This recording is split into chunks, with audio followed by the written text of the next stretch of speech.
बिस्मिल्लाहिर्रहमानिर्रहीम। अस्सलाम वालेकुम। मैं हूं मोहम्मद फ़हीम। खैबर पख्तूनख्वा में कई बड़े बड़े नाम शिकस्त से दो चार हो गए हैं। इन बड़े बड़े नामों का शिकस्त से दो चार होना बहुत सी वजूहात रखता है और उन वजूहात पर हम बात करेंगे।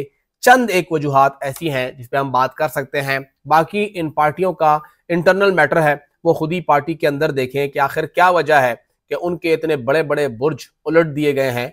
क्या वजह थी कि वो मेंबरान मुंतखब ना हो सके, चाहे अपोजिशन में रहते, कम से कम वो यहाँ पे ऐवान में तो रहते। सबसे पहले जो कि एक कंफर्म नशिस्त थी और वो हारे हैं, उनकी बात करते हैं। अमीर हैदर होती साहब मर्दान से उन्होंने कौमी और सूबाई असम्बली के हल्के पे इलेक्शन लड़ा और उन्होंने अपनी हार तस्लीम की। वो ये मान रहे थे कि मर्दान के लोगों ने उन पर एतमाद नहीं किया और उन्हें मैंडेट नहीं दिया है। अमीर हैदर होती की शिकस्त की सबसे बड़ी वजह यह थी कि उनका वोटर रिलैक्स था।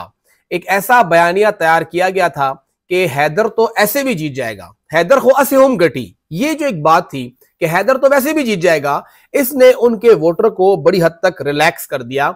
और आतिफ खान जो कि बाहर निकलने कैंपेन नहीं कर पा रहे थे, मंजर आम पर नहीं आ सकते थे, उनकी जो तस्वीर लगी गाड़ी थी उसको भी उठा के पुलिस ले गई, उनके पोस्टर की परमिशन नहीं थी। तो ये क्या हैदर का मुकाबला करेगा, हैदर को से होम गटी। ये जो एक सोच थी कि हैदर तो वैसे भी जीत जाएगा, इसने अमीर हैदर खान होती के वोटर को और वर्कर को रिलैक्स कर दिया।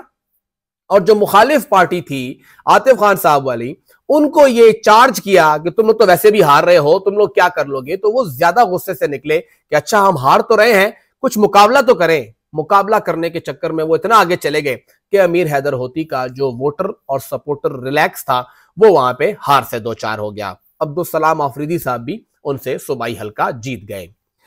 दूसरी बात करेंगे एमल वली खान साहब की। एमल वली खान साहब की शिकस्त की बड़ी वजह वो ये थी कि उनके सामने नाराज मेंबर थे। वैसे पीटीआई यहां पे तकसीम थी लेकिन वो उसका फायदा नहीं उठा सके।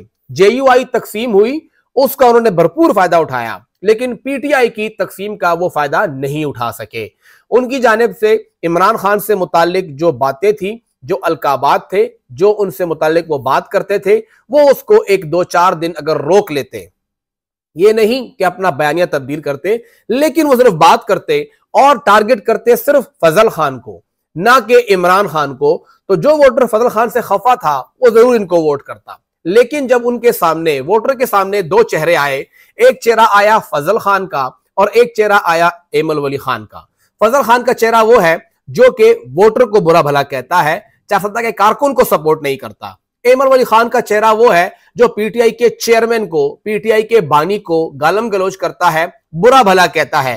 तो वर्कर के लिए क्लियर था कि मैं ऐसे बंदे को ऐवान में भेजूं जो कम से कम मेरे लीडर के सामने बोले तो नहीं। अगर ऐसा बंदा चला गया जो ऐवान में खड़े होके मेरे पार्टी के सरबराह को गालम गलोच करेगा, ये चीज वोटर को बर्दाश्त नहीं थी और वो निकला और एमल वली खान के खिलाफ वोट पड़ा। एमल वली ने काफी वोट लिया लेकिन उसके खिलाफ भी बहुत वोट पड़ गया और दो अनएक्सेप्टेबल लोगों में पीटीआई के वर्कर ने लीस्ट अनएक्सेप्टेबल बंदे को उठा लिया और दूसरे को साइड पे कर दिया। गुलाम मोहम्मद बिलोर साहब, पेशावर में इसमें कोई शक नहीं कि पीटीआई के मुखालिफ एएनपी ने बहुत अच्छी कैंपेन चलाई, लेकिन यहां पे मसला यही आ रहा था कि गुलाम बिलोर साहब की जो हल्का है वहां पे उनके अपने पार्टी जो थी वो तकसीम थी। शेर रहमान साहब के जाने से हम पहले कह चुके हैं बहुत बड़ा नुकसान होगा, वो नुकसान हुआ। उमर साहब के जाने से नुकसान होगा, वो नुकसान हुआ। आबिदुल्ला साहब के जाने से नुकसान होगा, वो नुकसान हुआ। और पार्टी उस तरह से इस हल्के को नहीं चला पाई जैसे जरूरत थी। 84 का हल्का इसमें एड ऑन हुआ। ऑलरेडी 82 के अंदर भी पार्टी तकसीम थी। इन तमाम तकसीमों ने इकट्ठे होके इस हल्के में गुलाम बिलोर साहब की शिकस्त की वजह बनी और समर बीबी के लिए बहुत मुश्किल था कि वो अपना हल्का भी चलाए और फिर साथ दो और सूबाई हल्कों में भी जाके कैंपेन करें। पीके 84 में वो कैंपेन नहीं हुई जो कि जरूरत थी। यस, एक्सटेंसिवली पीके 83 में कैंपेन चली, लेकिन 82 और 84 ये एक निस्बतन कमजोर रहे और फिर बाकी तो पीटीआई का वोटर निकल आया, वरना उसने आसिफ खान को क्या वोट करना था। लेकिन आसिफ खान क्योंकि इमरान खान को उम्मीदवार था इसीलिए उसे वोट पड़ गए। मौलाना फजलुर रहमान साहब, मौलाना फजलुर रहमान साहब उन्हें बार बार टारगेट किया जा रहा था। ऐसा नहीं है कि उन्हें शिकस्त होनी थी, लेकिन उनकी तंजीम ने भी एक रिलैक्स माहौल समझा। डीआई खान में एक कर्फ्यू का समा था। डीआई खान में पीटीआई के कारकुन बाहर निकल नहीं पाते थे। सड़क पे कहीं पे पीटीआई का झंडा होता तो उस पूरे के पूरे बंदे को गायब कर लिया जाता। ना रिक्शा ड्राइवर, ना साइकिल चलाने वाला, ना मोटरसाइकिल वाला, किसी को भी नहीं बख्शा। और शायद यही बात डीआई खान में जेयूआई के वोटर और सपोर्टर को रिलैक्स कर गई कि हमारे पार्टी के सरबराह अमीर साहब तो वैसे भी जीत रहे हैं। फजल रहमान साहब की जीत यकीनी होने की वजह से उनके मुखालिफ लोग निकल आए। और फिर अली अमीन गंडापुर साहब की जो वीडियो थी कि आप निकलें, अगर आप काम करवाना चाहते हैं, मैंने आपके लिए काम थोड़ा सा भी किया है तो आप निकलें, और वो अपील काम कर गई। क्योंकि चाहे किसी को हज़ार इख्तिलाफ हो, लेकिन अली अमीन ने काम डीआई खान में किए हैं। और ये मैं नहीं, ये हमारे बहुत से जमीयत के साथी भी तस्लीम करते हैं। अकरम दुरानी साहब अपना हल्का वो जीत गए, दूसरा हल्का वो हार गए, और ये हल्का उनका पख्तूनयार से वैसे भी हतमी था कि उन्होंने शिकस्त खानी है। इन्हें मालूम था कि वो शिकस्त, ये जीत नहीं पाएंगे, ये हल्का उनके हाथ से जाएगा, और वो हल्का उनके हाथ से चला गया। क्योंकि पख्तूनयार वो पूरी की पूरी पीटीआई को बन्नू के इस हल्के में और पूरे बन्नू में काफी हद तक इकट्ठा करने में कामयाब हुए हैं।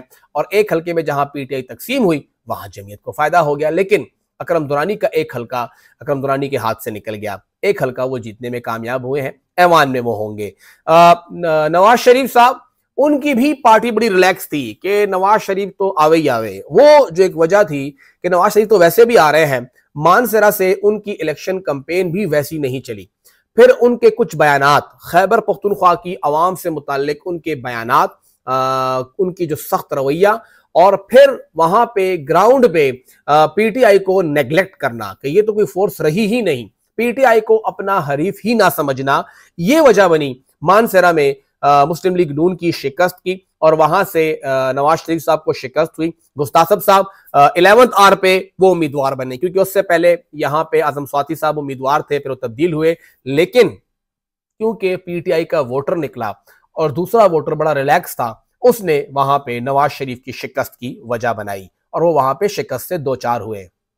सिराजुल हक साहब, उनकी जो सियासत है वो अपडेट नहीं हो रही है। सिराजुल हक साहब अभी तक नई सियासत नहीं कर रहे हैं, और हल्का जीतने के लिए आपको इलाकाई सियासत करनी पड़ेगी। चाहे आप जितने भी बड़े अमीर बन जाएं, चाहे आप पार्टी के सरबराह हो, चेयरमैन हो, अमीर हो या सूबाई सदर हो, आपको अपना हल्का जीतना है। और सिराजुल हक साहब अपने हल्के पे तवज्जो नहीं देते। अगर आप दीर में हो, डीआई खान में हो, पेशावर में हो, मर्दान में, आप काम नहीं करेंगे, लोगों के साथ राब्ते में नहीं रहेंगे, तो आप नहीं जीतेंगे। लोगों का राब्ता का मतलब ये नहीं है कि आप जाके वहां पे पार्टी की तंजीम से राब्ता करें। आम लोगों से मिलना, आम लोगों से सपोर्ट लेना, और अपने मुखालिफ की जो स्ट्रेंथ है उसको भी जज करना।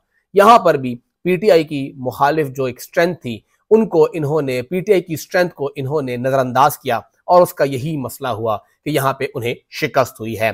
बात जरूर करनी चाहिए यहां पे परवेज खटक और महमूद खान साहब की। ये दोनों भी एक अजीब सा, इनको एक गुमान था कि हम तो वैसे भी जीते हुए हैं। परवेज खटक साहब भी यही कहते कि मैं तो वैसे भी जीत गया हूं, मैं तो अब वजीर आला बन रहा हूं और मेरी शिकस्त हो ही नहीं सकती। और महमूद खान साहब भी यही कह रहे थे, लेकिन ऐसा नहीं हुआ। पीटीआई को इन तमाम रहनुमाओं ने नजरअंदाज किया। इन तमाम रहनुमाओं ने पीटीआई से मुताल्लिक उन्हें डाउन प्ले किया कि ये तो है ही नहीं। और जब आप अपने मुखालिफ को डाउन प्ले करते हैं तो आप रिलैक्स होते हैं, आपका वोटर रिलैक्स होता है, आपका सपोर्टर रिलैक्स होता है, और फिर उसका नुकसान यही होता है कि आपका मुखालिफ ज्यादा चार्ज होता है, ज्यादा बड़ी तादाद में निकलता है, और फिर उसका असर भी ज्यादा होता है। इन तमाम रहनुमाओं के हारने की बड़ी वजह अपने मुखालिफ को खुद से इंतहाई कमतर और कमजोर समझना है, और फिर उस मुखालिफ ने इनसे 2 गुना, 3 गुना, हत्ता के 4-4 गुना ज्यादा वोट लिया और इन्हें यहां से शिकस्त से 2-4 किया।